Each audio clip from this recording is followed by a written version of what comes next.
you're basically immersed in it.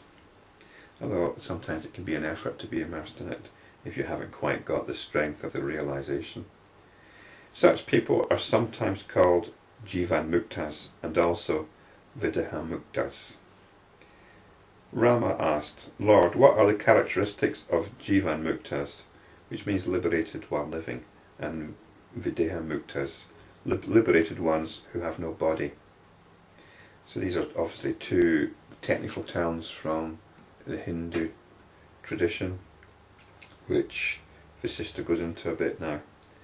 Vasistha replied, he who, while living an apparently normal life, experiences the whole world as an emptiness is a jivanmukta. Jiva, as mentioned earlier, is sometimes described as the individual soul, which is a term which carries a lot of baggage, and a lot of it is not very helpful. It's best just to understand it as the individuated psyche.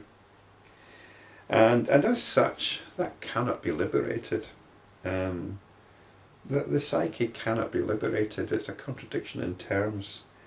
And I think it's worth looking at it as being liberated from the individual psyche.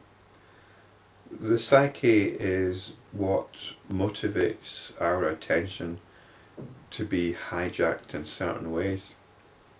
It's our whole psychology, basically, which determines our behaviour, and we're often enslaved by this psychology. And the jiva, the person that's, if you're liberated from that, then you've got a perspective on it. You're not caught up in it in the same way, and you're centered in being.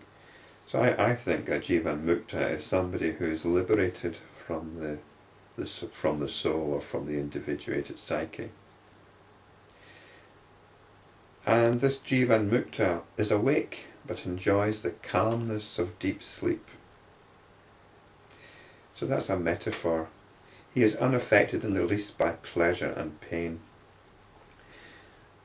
The jivanmukta is somebody who is like somebody who's in deep sleep. It says as a metaphor here, but if you see somebody who's fast asleep, out for the count basically, and there might be a party going on round about, but this person is completely still. This is the kind of centeredness that the jivanmukta has. He is awake in deep sleep, but he's never awake to this world. So he's not unconscious. Let's not carry the metaphor too far. It's as if this person is in deep sleep from the point of view of being imperturbable. But he's never awake to this world in the sense that he's never caught up in it. He's not taken in by it. He might be engaging with the world. He might be appearing to be getting emotionally involved, but that is just the enactment of his psychological tendencies. He's not engaged with it. His wisdom is unclouded by latent tendencies. In other words, his wisdom is not affected by his character traits. He appears to be subject to likes, dislikes and fear, but in fact he is as free as space. He is free from egotism and volition, and his intelligence is unattached, whether in action or in inaction. None is afraid of him, he is afraid of none. He becomes a videhamukta when, in due time, the body is dropped. So this videhamukta is sometimes described as what happens to the jivanmukta when he dies. But it's supposed to be a kind of enlightened disembodiment. Now again, I think the The jivanmukta means liberated from the psyche, and I would suggest here that videhamukta means liberated from any notion of the body. We don't really want to be thinking in terms of disembodiment and so on. I think these might be very misleading terms, like we've got some kind of immortal soul trapped in a body and the soul flies off and the body dies, and that is not what this is about.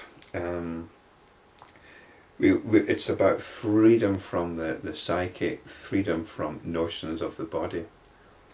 And that's what happens when we withdraw the attention from notions of the body and from the pull of the latent tendencies in our psyche. When the attention is resting in itself, in pure being, then you're both jivanmukta, you're no longer enslaved by the psyche, and you also become a videhamukta.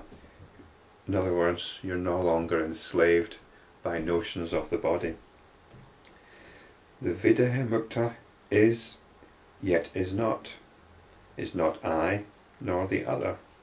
In other words, it becomes indefinable. We can't even say that when this state of being arises, when the attention is resting in itself, it is no longer knowable.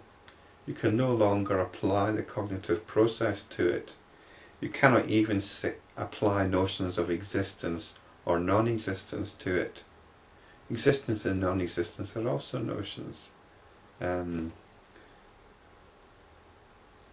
We've gone beyond such notions, and we cannot say it is I or the other. He is the sun that shines, Vishnu that protects all, Rudra that destroys all, Brahma that creates. He is the sun that shines. It is what gives light to the experiencing. There is light going on, there's activity, there's energy. This is the sun of this primordial being, which gives rise to the cosmic trinity in Hinduism. This is Vishnu that protects all, Rudra that destroys all, Brahma that creates. He is space, the earth, water and fire. So it's also the elements. He is in fact cosmic consciousness, that which is the very essence in all beings. All that which is in the past, present and future, all indeed is He, and He alone.